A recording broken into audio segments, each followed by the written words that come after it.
ద్రోణి ప్రభావంతో యాదాద్రి జిల్లా ఆలేరు పట్టణంలో కురుస్తున్న భారీ వర్షాలకు ప్రజలు అనేక ఇబ్బందులు పడుతున్నారు.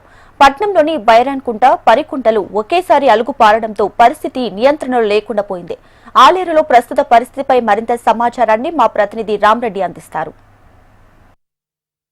అల్పపీడ ద్రోణి ప్రభావంతో గత 2 రోజులుగా కురుస్తున్న భారీ వర్షాల వలన యాదాద్రి భువనగిరి జిల్లా ఆలేరు పట్టణంలోని బైరాన్కుంట మరియు ఎర్రకుంట కుంటలు వాలుగు వెళ్లటం వలన ఈ ప్రాంతంలోని వాటర్ ఒకటేసారి వాటర్ ఫ్లో బయటకు వచ్చి రైల్వే ట్రాక్ వద్ద ఉన్న నాలా కబ్జా గురి కావడంతో పూర్తిగా వాటర్ నిల్లి 11వ వార్డు 12వ వార్డులో ఇళ్లలోకి నీళ్లు చేరడంతో అర్ధరాత్రి నుండి ఇక్కడ ఉన్న ప్రజలు పూర్తిగా తీవ్ర ఇబ్బందులకు గురయ్యారు. మరిన్ని విషయాలు వారి మాటల్లో తెలుసుకుని అసలు ఈ సమస్య కారణం ఏంటి, అసలు గతంలో ఎన్నిసార్లు వచ్చారా, దీనిపై అధికారులు ఏమైనా పట్టించుకుంటారా లేదా, దీనిపై ఏమైనా ప్రణాళికలు రూపుదిద్దారా తెలుసుకుందాం. మరి మనతో వాళ్ళు బాధితులు ఉన్నారు, వారి విషయాలు అడిగి తెలుసుకుందాం.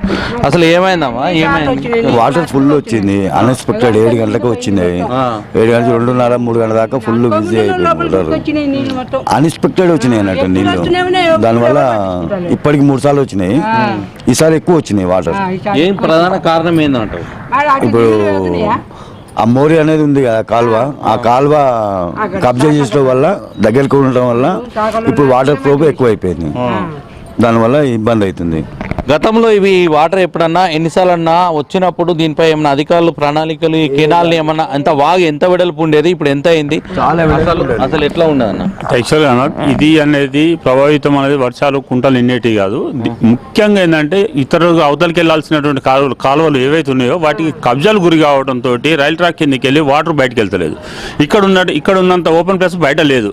కారణం ఏంటంటే దీనికి గతంలో ఉన్నటువంటి కొత్తగా ఎలక్షన్ అయినప్పుడు మున్సిపల్ చైర్మన్ ఎవరైతే ఉన్నారో, ఇప్పుడు మొన్న 5 సంవత్సరాల క్రితం పూర్తిగా అయిపోయింది, ఆయన చైర్మన్ అయినప్పుడు కూడా ఇక్కడ సేమ్ ఇదే పరిస్థితి కూడా ఏర్పడ్డది. 5 సంవత్సరాలు గడిచి ఇప్పుడు ఇంకో కొత్త గవర్నమెంట్ వచ్చి కూడా 2 సంవత్సరాలు అవుతుంది, అయినా దీని మీద ఎలాంటి చర్యలు లేవు.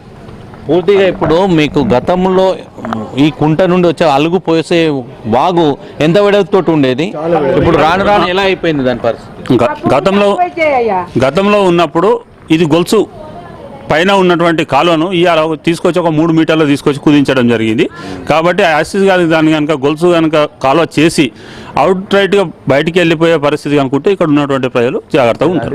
అసలు ఏమైతుందమ్మా? ఇప్పుడు మీరు ఎన్నిసార్లు ఇంతకుముందు ఎప్పుడన్నా వచ్చి ఇంతగానే ఇండ్లకి రాలే, కొంచెం వెళ్ళిపోయేటి. ఇప్పుడు మొత్తం వాళ్ళు అంత దగ్గర తెచ్చారు, నీళ్ళు మొత్తం నిండిపోయింది. ఈసారి అయితే ఇంత లోతు వచ్చినాయి అన్ని నీళ్లు, ఇంతగానో ఎప్పుడు రాలే.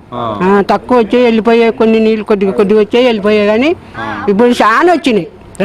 పోయినసారి కూడా అట్నే వచ్చినాయి, ఈసారి అట్నే వచ్చినాయి. నా నడుము కాడికి వచ్చినాయి నీళ్లు. నిద్ర లేదు, అన్ని ఖరాబ్ అయినాయి.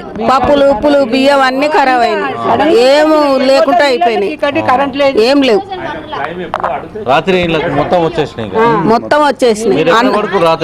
అట్లనే కూర్చున్నాం, పండుక కూడా పండుకోలే, అట్లనే. అసలు ఏమైంది?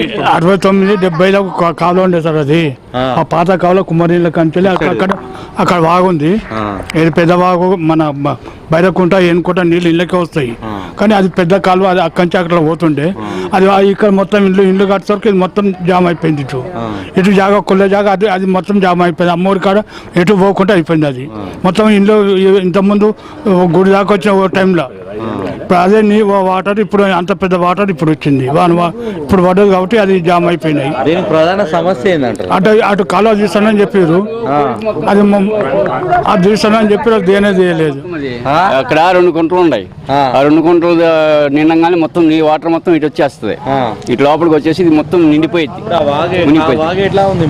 ఆ నాలా మొత్తం పగిలిపోయింది, అది ఆ నాలా మొత్తం పగిలిపోయి ఆ వాటర్ మొత్తం ఇటు వచ్చేస్తుంది బయటకు రావడం వల్ల ఇటు మొత్తం పూడిపోయింది. మొత్తం ఈ ఇల్లు మొత్తం మునిగిపోతాయి. ఇక్కడ ఈ మొత్తం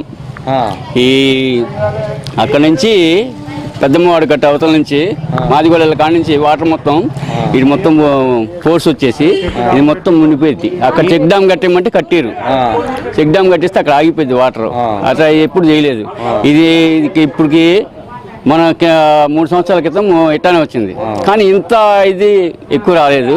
ఇప్పుడు ఏంటంటే మొత్తం ఇల్లు మొత్తం మునిగిపోయి మనుషులు కూడా మునిగిపోయి అంత ఇది వచ్చేసింది, బాగా ఎక్కువైపోయింది. రాత్రి వచ్చి ఫోర్స్ మొత్తం అయ్య గారు మొత్తం అంతా చేశారు, కానీ ఇది ఎప్పటికీ ఇట్లానే ఉంటుందా దీనికి ఏమైనా పరిష్కారం చూపిస్తారా? మీరు ప్రధాన డిమాండ్ ఏంది? ప్రధాని ఏమంటారు? నాలాన్ని మొత్తం క్లియర్ చేయాలి సార్. నాలుగు డామ్లు ఉన్నాయి, 4 తుమ్ములు ఉన్నాయి. 4 తుమ్ములు మొత్తం పొడిగిపోతున్నాయి మొత్తం. కట్టేయాలని పెట్టారు మొత్తం, అది పెట్టేయాలంటే అది మొత్తం పెట్టలేదు. ఎప్పుడు చూసినా ఇదే పరిస్థితి, మోరీ కట్టట్లా. ఆ తూములు మొత్తం క్లియర్ చేపించి అది మొత్తం క్లియర్ చేపిస్తే మొత్తం వస్తుంది. అది తీపిస్తే మొత్తం నాళాలు మొత్తం తీపిస్తే ఇక్కడ కబ్జాలు ఎక్కువ అయిపోయినాయి ఈ మధ్య. ఏమైతుందమ్మా? ఎవరైనా సరే ఓట్ల కోసం వస్తారు, చూస్తారు, పోతారు. అది నైట్ వాటర్ వచ్చినప్పుడు, వాటర్ అయిపోయినాక పొద్దున పూట వస్తారు, తిరుగుతారు, కద్దరు బట్టలు వేసుకొని చూస్తారు, ఫోటోలకు పోజులు ఇస్తారు, వెళ్ళిపోతారు. మెయిన్ ప్రాబ్లం ఇక్కడ నుంచి నాళాలు అక్కడ దాకా కట్టాలి. అది కట్టడం ప్లానింగ్ ఎవ్వరు చేస్తలేరు. అక్కడ మొత్తం కబ్జాకు గురైనాయి. అక్కడ మొత్తం క్లియర్ చేస్తే అవన్నీ వాటర్ ఫ్రీగా వెళ్ళిపోతాయి. అక్కడ క్లియర్ చేస్తలేరు, ఇక్కడ క్లియర్ చేస్తలేరు. అందుకోసం ఇళ్ళకి వస్తున్నాయి. ప్రధానంగా గత కొన్ని సంవత్సరాలుగా ఈ నాలాలు కబ్జాకు గురి కావడం వల్లనే ఈ సమస్య తలెత్తుందని చెప్పి మనతో వాళ్ళకు బాధితులు చెప్తున్నారు. నాలాలు పూర్తిగా అందుబాటులోకి తీసుకొచ్చి నాలాలు క్లియర్ చేస్తాయి, పూర్తిగా వచ్చే తూముల ద్వారా వచ్చే నీరు మొత్తం బయటికి వెళ్ళే అవకాశాలు ఉన్నాయని చెప్పి బాధితులు చెప్తున్నారు. కెమెరామెన్ రవితో రామరెడ్డి, ఆలేరు నుండి.